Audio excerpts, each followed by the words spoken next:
अंकलेश्वर के सारंगपुर गांव के सरपंच और उप सरपंच ने 2 करोड़ से ज्यादा के सरकारी भ्रष्टाचार के आरोप लगने के बाद अचानक इस्तीफा दे दिया है। गांव वालों के अनुसार सरपंच ने अपने पद का गलत इस्तेमाल किया और सरकारी ग्रांट का पैसा अपनी निजी एजेंसी बजरंग एंटरप्राइज और दूसरे साथियों के बैंक खातों में ट्रांसफर किया। इसके 63 संदिग्ध ट्रांजैक्शन और 85 लाख नकद निकालने के पक्के बैंक सबूत मौजूद हैं। इससे पहले जब इस मामले में पुलिस की जांच शुरू हुई तो पंचायत दफ्तर में रहस्यमय तरीके से आग लग गई।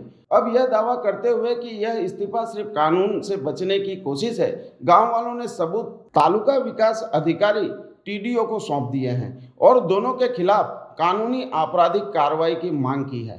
હું સાળંગપુરનો જાગૃત નાગરિક અક્ષયકુમાર રાજેશભાઈ પટેલ અમે જે અગાઉ સાળંગપુરના ડેપ્યુટી સરપંચ વિરુદ્ધ જે કાર્યવાહી કરવા ટીડીઓ સાહેબને રજૂઆત કરી હતી તેમાં ગત રોજ 9/6/2026ના રોજ સુનાવણી રાખેલ હતી, જેમાં ડેપ્યુટી સરપંચ અને ટીડી સરપંચ એ પોતાના ભ્રષ્ટાચાર 1.5 કરોડથી 2 કરોડ સુધીનો ભ્રષ્ટાચાર જે કરેલો છે અને પોતાની બજરંગ એન્ટરપ્રાઇઝની એજન્સીમાં પૈસા ટ્રાન્સફર કરી દીધેલા તેને બચવા માટે રાજીનામું આપેલ છે। પણ અમે ટીડીઓ સાહેબને આજે રજૂઆત કરવા આવેલા હતા કે એમને જે રાજીનામા આપેલા છે એનો અસ્વીકાર કરવામાં આવે અને એમના વિરુદ્ધ કાયદેસરની કાર્યવાહી કરવામાં આવે। ગુજરાત પંચાયત અધિનિયમ 1993 કલમ 32(2) અને 30(1) મુજબની કાર્યવાહી કરવામાં આવે અને એફઆઈઆર કરવામાં આવે અને તમામ સાળંગપુર ગ્રામ પંચાયતના 100 ભંડોળના નાણાંની વસૂલી કરવામાં આવે અને એમના જે સાબિતો છે કે રજનીશ તિવારી અને જહીર ભીખુ મિયા મલેક એમના ખાતામાં પણ અનેકવાર ટ્રાન્ઝેક્શન કરીને